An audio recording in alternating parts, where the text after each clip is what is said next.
Hello guys, welcome to another video. और आज का हमारा टॉपिक है ब्रावियस लैटिस। तो गाइस, पिछले लेक्चर में मैंने आपको बताया है कि लैटिस, बेसिस और क्रिस्टल क्या होते हैं। आप वो लेक्चर देख लीजिए, मैं आपको लिंक डिस्क्रिप्शन में दे दूंगा। ठीक है गाइस। तो पिछला जो मेरा लेक्चर था वो सिमेट्री ऑपरेशन में था। तो गाइस, सिमेट्री ऑपरेशन अगर आपने नहीं पढ़ा है तो प्लीज़ वो लेक्चर देख लीजिए। वो आपको समझ में नहीं आएगा तो ये आपको कंसेप्ट समझ में नहीं आएगा। और जिन्होंने वीडियो देखा है तो चलिए शुरू करते हैं ब्रावियस लैटिस। तो सिमेट्री ऑपरेशन मैंने आपको जिस जैसे बताया है कि वो चार टाइप के होते हैं। पहला, दो, तीन, चार। ठीक है। तो पहला होता है ट्रांसलेशनल। ठीक है गाइस। दूसरा होता है रोटेशनल। तीसरा होता है रिफ्लेक्शन। और चौथा होता है इन्वर्जन। ठीक है गाइस। देखिए गाइस, जो ट्रांसलेशनल जो ये रोटेशनल और ये रिफ्लेक्शन है, तो ये गाइस ये 2D फिगर में लगते हैं फर्स्ट ऑफ ऑल। ठीक है गाइस, ये सिमेट्री हम सिर्फ 2D फिगर्स में लगा सकते हैं और 3D फिगर में भी लगा सकते हैं। ठीक है गाइस। बट जो इन्वर्जन है वो सिर्फ और सिर्फ 3D में ही अप्लाई होता है। देखिए, ये 2D और 3D में होता है और ये सिर्फ 3D में अप्लाई होता है, जैसे मैंने आपको पहले लेक्चर में बताया है। और रोटेशनल, रिफ्लेक्शन और इन्वर्जन, इन तीनों को हम साथ में बोलते हैं पॉइंट ग्रुप्स। क्या बोलते हैं guys? Point groups. Point groups. ठीक है गाइस।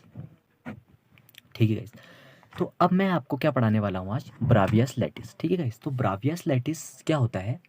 जब मैं किसी क्रिस्टल में, ठीक है, जब मैं किसी क्रिस्टल में अगर ये तीन ऑपरेशन लगा दूँ, ठीक है गाइस, अगर 2D फिगर है तो ये दोनों और 3D फिगर है तो ये तीनों, अगर मैं ये ऑपरेशन या मैं ये सिमेट्री उस क्रिस्टल में लगाऊं तो मुझे कुछ क्रिस्टल्स मिलते हैं।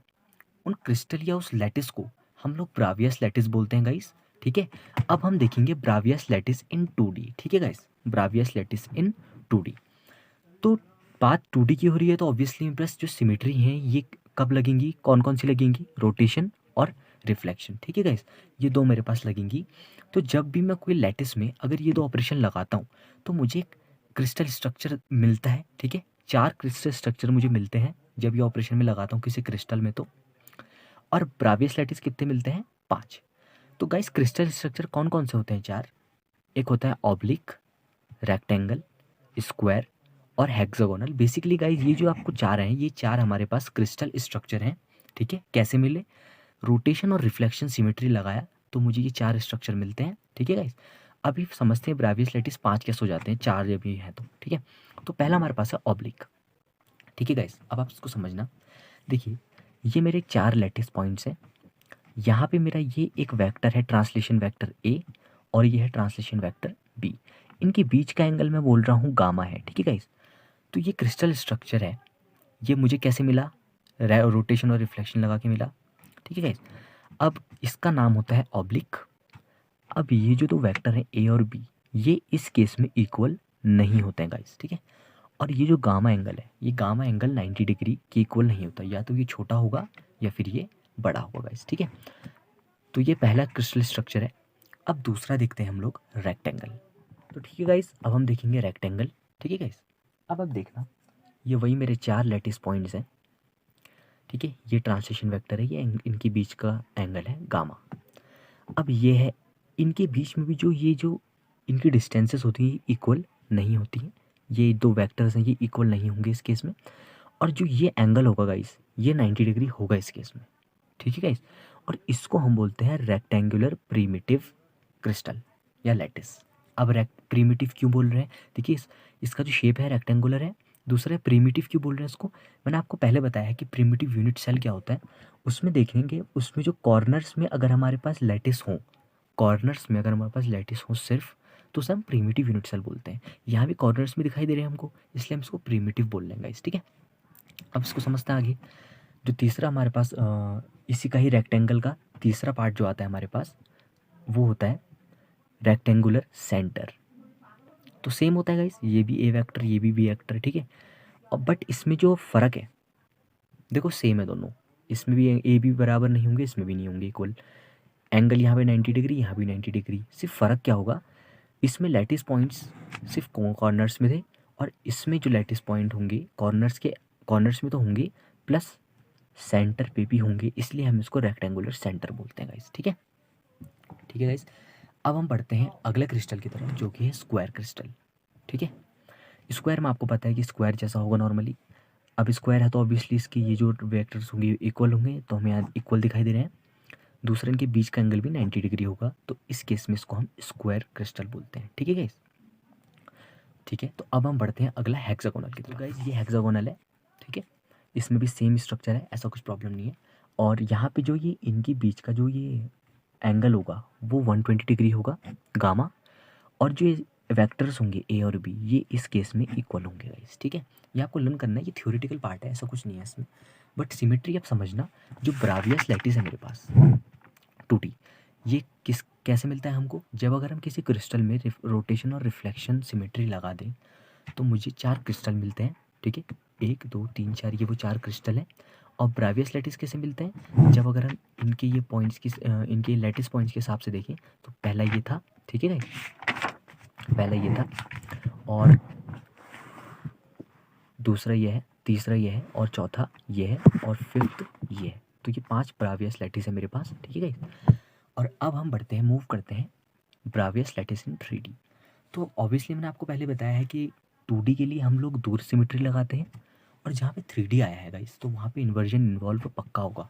ठीक है, तो यहाँ पे इन्वर्जन इन्वॉल्व हो रहा है, तो ये 3 सिमेट्री अगर मैं किसी क्रिस्टल में लगा दूँ, ठीक है गाइस, तो मुझे कितने टाइप के क्रिस्टल मिल सकते हैं एक ही क्रिस्टल में। जैसे मान लीजिए मेरा एक क्रिस्टल है, ठीक है, उस क्रिस्टल में अगर मैं ये 3 सिमेट्री लगा दूँ तो मुझे 7 टाइप के क्रिस्टल अलग से मिलेंगे, और ब्रावियस लैटिस उसके अंदर और अलग से मिलेंगे।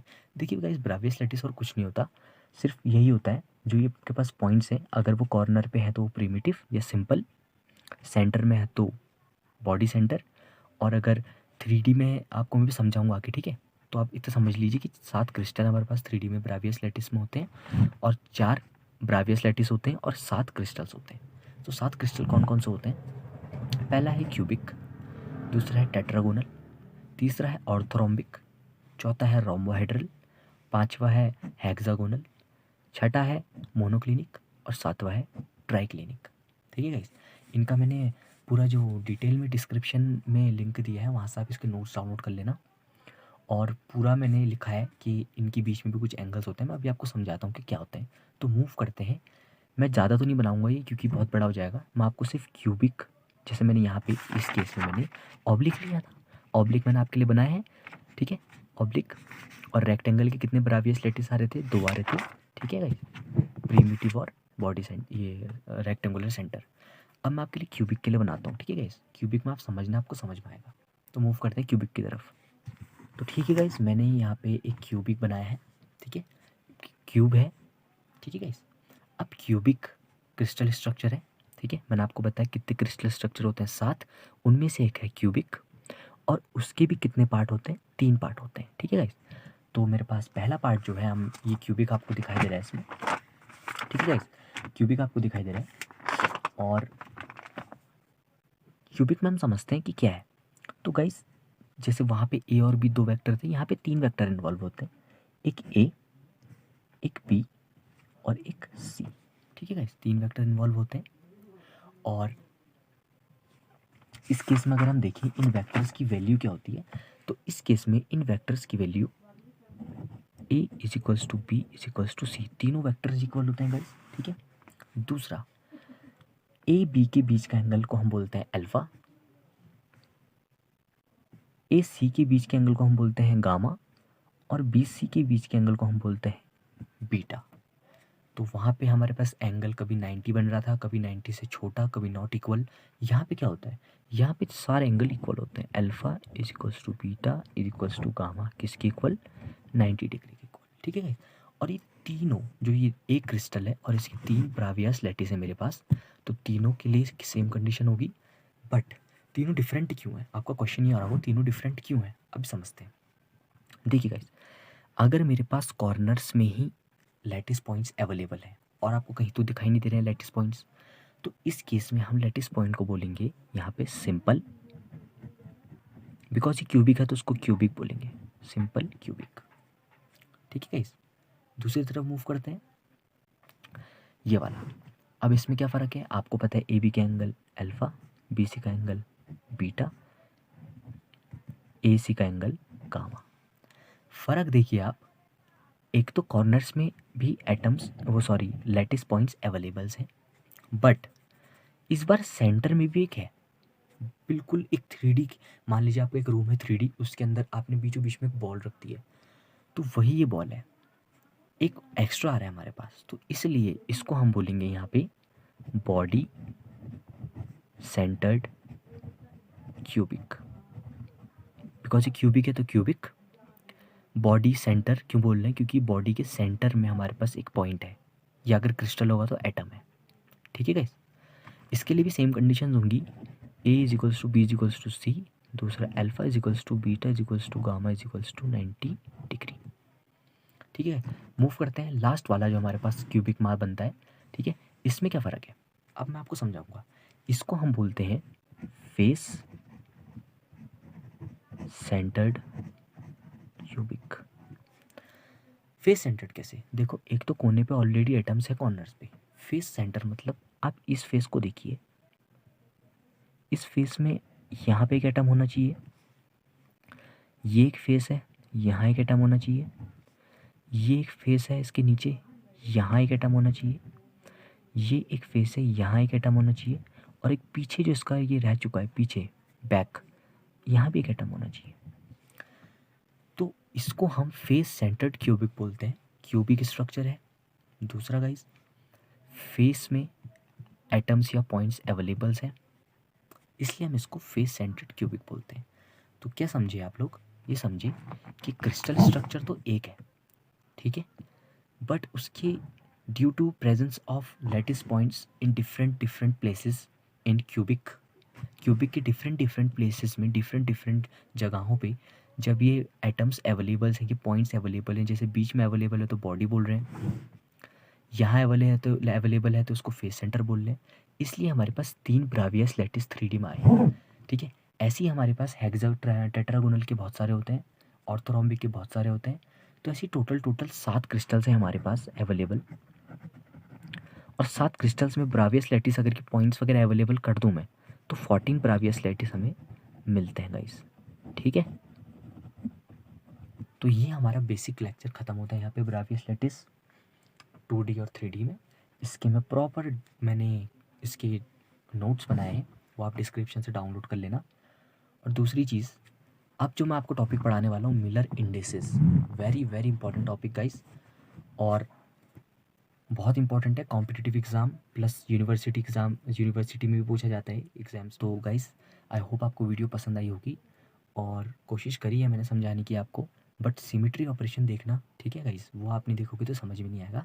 ठीक है, तो 3D ब्रावियस लैटिस 3D में क्या होता है हमारे पास, अगर मैं एक क्रिस्टल में ये 3 सिमेट्री लगा दूँ तो मुझे 7 क्रिस्टल्स मिल जाते हैं अलग अलग, उनमें भी उनमें भी हमें इतने सारे ब्रावियस लैटिस मिलते हैं। जैसे पहला क्यूबिक का मुझे कितने ब्रावियस लैटिस मिल रहे थे, 3 मिल रहे थे।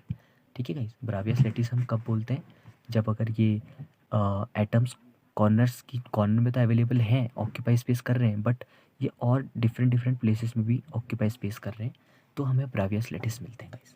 ठीक है, मैंने प्रॉपर आपको ये भी बनाया मैंने, तो आप नोट्स में देख लेना। ठीक है, इस पूरा एक्सप्लेन कर रखा है, आप इसे समझ जाओगे, ये मैंने पूरा बना रखा है। आई होप आपको समझ में आएगा ये सब। ठीक है, क्यूबिक के लिए क्या होता है, टेट्रागोनल के लिए क्या होता है, सारी कंडीशंस लिखी है, तो कोई ऐसी टेंशन वाली बात नहीं है, आप वहाँ से डाउनलोड कर लेना, और कोई प्रॉब्लम होगी तो कमेंट कर देना गाइस। ठीक है, तो hope you like the videos guys, thank you for